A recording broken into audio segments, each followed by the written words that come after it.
Bienvenue à tous les curieux. Plus un mot. Les critiques ou les spectateurs disent de certains comédiens qu'ils ont ce qu'on appelle une gueule, ou que ce sont eux-mêmes des gueules du cinéma, c'est-à-dire des acteurs qu'on ne considère pas comme beaux selon les standards de beauté habituels, mais qui sont reconnaissables entre mille grâce à ce physique particulier et dont le talent crève littéralement l'écran. Ils sont pour la plupart du temps habitués au second rôle, mais certains réussissent à se frayer un chemin parmi les premiers rôles quand un réalisateur a besoin de leur physique hors norme pour l'un ou plusieurs de ses films. Et le comédien dont je vais vous parler est devenu par ce biais le comédien fétiche non pas de 1 mais de 3 réalisateurs dont 2 français alors que lui est américain. Un parcours unique ponctué de nombreux chefs-d'œuvre qu'il doit principalement outre son talent à sa gueule et à son physique alors qu'il ne ressemble pas vraiment à ce qu'on appelle un jeune premier. C'est pour ça qu'aujourd'hui je vous fais découvrir Ron Perlman.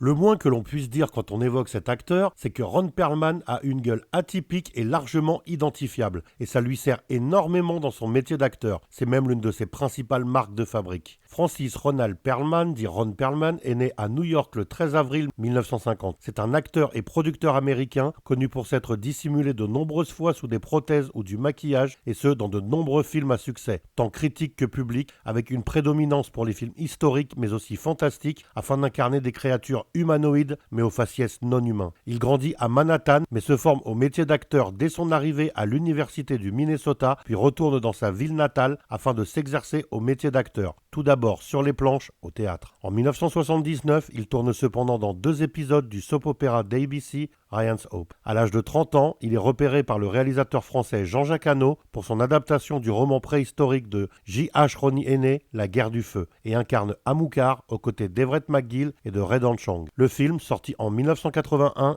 est un immense succès. Il devient vite culte, reçoit de nombreux prix et intéresse même le public à la préhistoire. Les années suivantes ne seront pas pour autant toutes roses pour Ron Perlman et contrairement à ce qu'on pourrait penser, il ne retrouve les chemins des studios de cinéma que 3 ans plus tard, en 1984, pour une comédie d'aventure cheap, plus ou moins inspirée de Star Wars, Les Guerriers des Étoiles, un film de Stewart Raffill avec Robert Urich et Angelica Houston. Cela lui permet d'enchaîner les petits rôles dans des séries TV à succès comme L'homme qui tombe à pic en 1985 et 2 flics à Miami en 1986, mais il pense à arrêter sa carrière d'acteur. Cette année 1986, notamment en proie à de sérieux doutes sur son épanouissement et son avenir, il est heureusement rappelé par Jean-Jacques Hano pour son nouveau film, un projet pharaonique, Le nom de la rose, adapté du best-seller d'Umberto Eco et comportant Sean Connery, Christian Slater, F. Murray Abraham et Michael Lonsdale au casting. Ron Perlman incarne Salvador, un personnage rappelant le Quasimodo du roman de Victor Hugo Notre-Dame de Paris. C'est un bossu au visage difforme qui parle un mélange de plusieurs langues et paraît simple d'esprit.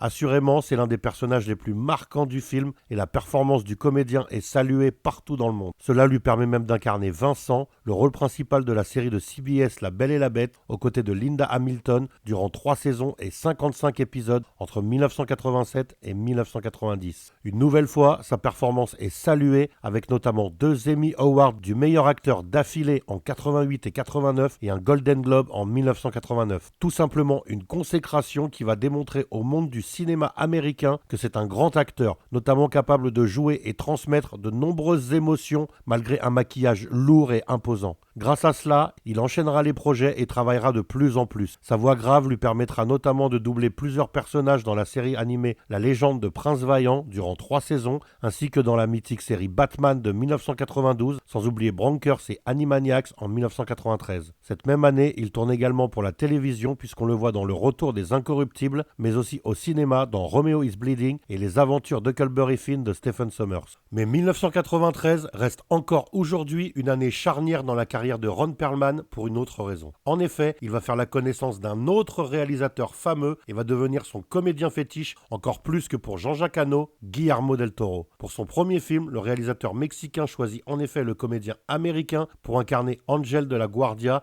l'un des premiers rôles de son film Chronos, et cette première collaboration marque également une amitié et une fidélité qui ne se démentiront pas durant de longues années. En 1994, il joue dans 4 films et 1 téléfilm, mais il est surtout actif dans le doublage de séries animées, qu'on le retrouve dans pas moins de 5 séries, notamment Les 4 Fantastiques où il double le Dr Banner et son alter ego Hulk, entre autres. 1995 est une nouvelle année chargée puisqu'il y joue dans 4 téléfilms, un épisode de série et 3 longs métrages dont Fluke et l'ultime souper. Mais surtout La Cité des enfants perdus de Caro et Jeunet sur lequel il va faire la connaissance de Jean-Pierre Jeunet, 3e réalisateur et second français qui va en faire l'un de ses comédiens fétiches et fera appel à lui à de nombreuses reprises, démontrant, si cela était utile, qu'en France on adore et on admire Ron Perlman, au point de vouloir le voir le plus souvent possible, quel que soit le projet. L'année suivante, il tourne dans L'île du Docteur Moreau de John Frankenheimer, où il incarne le porte-parole de la loi, encore une fois sous une tonne de maquillage et de prothèses. On peut également le voir dans la série Highlander dans le rôle du faux Métos. 1997 marque notamment ses retrouvailles avec Jean-Pierre Jeunet pour son projet américain Alien la Résurrection, où Ron incarne le chef d'un groupe de pirates de l'espace particulièrement inventif et badass. Il tourne également sous la direction de Joe Dante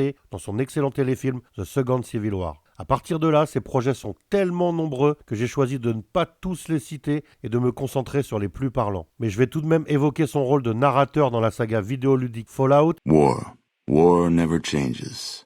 Ainsi que sa participation au doublage de nombreux films d'animation, notamment Fievel et Le Trésor perdu. De 1998 à 2000, il tient à nouveau le rôle principal d'une série de CBS, Les 7 mercenaires, aux côtés de Michael Biehn, Robert Vaughn et Kurtwood Smith. Mais la série ne dure que 22 épisodes et sera arrêtée faute d'audience. Au cinéma, en 2001, il retrouve Jean-Jacques Hano pour le film Stalingrad dans le rôle de Kulikov et joue dans L'ascenseur niveau 2 de Dick Maas. En 2002, il retrouve un autre de ses réalisateurs amis, Guillermo del Toro pour Blade 2, où il tient la dragée haute à Wesley Snipes. Et la même année, il incarne le vice-roi rémien dans Star Trek Nemesis de Stewart Baird. En 2003, 5 nouveaux films sont à mettre à son crédit, parmi lesquels Rats de Tibur Tabach et les Looney Tunes passent à l'action de Joe Dante. Au cinéma, en 2004, c'est une fois de plus Guillermo del Toro qui se rappelle à lui en lui confiant le rôle-titre de son adaptation du comics de Mike Mignola, Hellboy.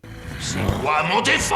Votre mauvaise humeur, elle épuise toutes vos forces, elle vous rend faible et vulnérable. En effet, suite au succès de Blade 2, Del Toro est sollicité de toutes parts, notamment pour réaliser Harry Potter et le prisonnier d'Azkaban et Alien vs Predator. Mais il préfère tout refuser afin de se concentrer sur un projet qui lui tient particulièrement à cœur, Hellboy, pour lequel il a déjà en tête le comédien idéal, Ron Perlman. Vin Diesel, Nicolas Cage et The Rock étaient envisagés, mais Guillermo del Toro reste inflexible. Ce sera Ron Perlman et personne d'autre. Les prothèses recouvrant l'acteur sont conçues par Rick Baker, l'un des plus grands spécialistes du métier, et les maquillages sont d'ailleurs récompensés de nombreuses fois dans diverses cérémonies. Le film reçoit un accueil critique relativement favorable, par contre le box-office est nettement plus décevant. Cela n'empêchera pas le Mexicain de nous proposer une suite aux aventures du Garçon de l'Enfer 4 ans plus tard, toujours avec Ron Perlman, Hellboy 2, les Légions d'Or maudites. Il joue dans 13 films entre 2005 et 2008, ainsi que la série Les Maîtres de l'horreur en 2006, tout en continuant le doublage de films d'animation, de téléfilms, de séries animées, de jeux vidéo, mais apparaît aussi dans des téléfilms, parmi lesquels Désolation de Mike Garris, adapté du roman éponyme de Stephen King. En 2008, il s'envolera pour une aventure télévisuelle de haute volée qui durera 7 saisons et 92 épisodes, Sons of Anarchy de Kurt Sutter. Ron Perlman y incarne Clarence dit Clay Morrow, le président d'un club de motards 1%, c'est-à-dire qui vivent notamment d'activités illégales comme par exemple le trafic d'armes, les Sons of Anarchy, qui donne son titre à la série. Cette dernière prend place à Charming, une petite ville du centre de la Californie,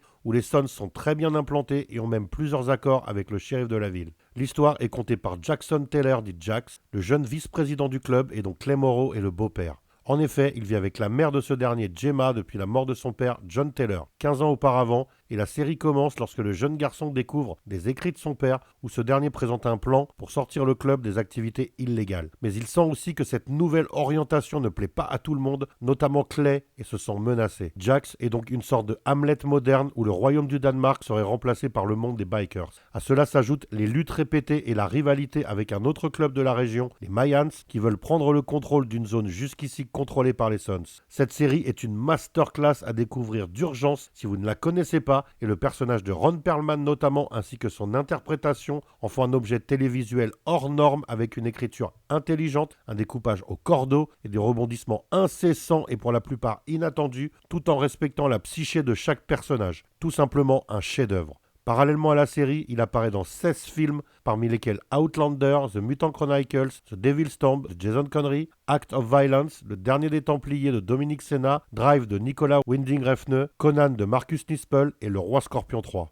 Il retrouve ensuite son ami Guillermo del Toro pour Pacific Rim, où il incarne Hannibal Shaw, puis prête sa voix au cyclope Polyphème dans la seconde aventure de Percy Jackson, La Mer des Monstres, ainsi qu'à Deathstroke dans le film d'animation La Ligue des Justiciers, Le Paradoxe Flashpoint en 2013. De 2014 à 2017, il joue dans 14 longs métrages, parmi lesquels Les Animaux Fantastiques dans le rôle de Narlac, tout en reprenant un rôle régulier dans une série télé, celui du juge corrompu Pernell Harris dans 20 épisodes de Hand of God pour Prime Video. Sans oublier son rôle de Luther Braxton dans 2 épisodes centraux de la saison 2 de Blacklist. Il enchaîne ensuite avec 20 épisodes de la série Startup, puis avec 10 épisodes de la mini-série La Vérité sur l'affaire Harry Kéber sous la direction de Jean-Jacques Hano, qu'il retrouve pour la 4e fois. En 2018, il joue dans 3 films, dont Asher de Michael Caton Jones, dont il est également producteur. Il incarne également l'amiral dans le film de Paul Anderson Monster Hunter, adapté du jeu vidéo éponyme en 2020, puis retrouve Guillermo del Toro l'année suivante pour Nightmare Alley, où il personnifie Bruno, et figure également au casting de Don't Look Up sur Netflix aux côtés de Leonardo DiCaprio. En 2022, il est le Podesta dans l'adaptation de Pinocchio pour son ami de 30 ans, Guillermo del Toro. Cette année 2023, il figure au générique de la série Poker Face dans le rôle de Sterling Frost Sr. et prêtera sa voix à Optimus Primal dans Transformers Rise of the Beast. J'aurais pu aussi vous citer ses apparitions dans La Nuit déchirée de Mike Garris en 92, dans King Rising en 2007 et dans les Chroniques de Spiderwick dans un caméo vocal l'année d'après, ainsi que ses apparitions dans Moonwalkers ou dans Stonewall de Roland Emmerich en 2015. À la télévision, il est aussi apparu dans 3 épisodes de la série Reprisal en 2019 et incarne également Frank Napier dans la série britannique The Capture, toujours en production. Côté jeux vidéo, il a prêté sa voix à l'amiral de la flotte Lord Terence Wood, un personnage dont il a également inspiré les traits dans Halo 2 en 2004 puis dans Halo 3 en 2007, mais aussi à Jaeger Valance dans un jeu inspiré des chroniques de Riddick, Escape from Butcher Bay. En 2005, il était Emile Blonsky et l'Abomination dans The Incredible Hulk Ultimate Destruction, puis l'année suivante, il incarnait Batman dans Les Héros de la Ligue des Justiciers. Ce tour d'horizon de la carrière de ce grand acteur n'est pas exhaustif, mais je pense que tout ce qu'il a fait de notable ou presque a été cité. Si ce n'est pas le cas, dites-le moi dans les commentaires. Voilà, vous en savez à présent un peu plus sur Ron Perlman.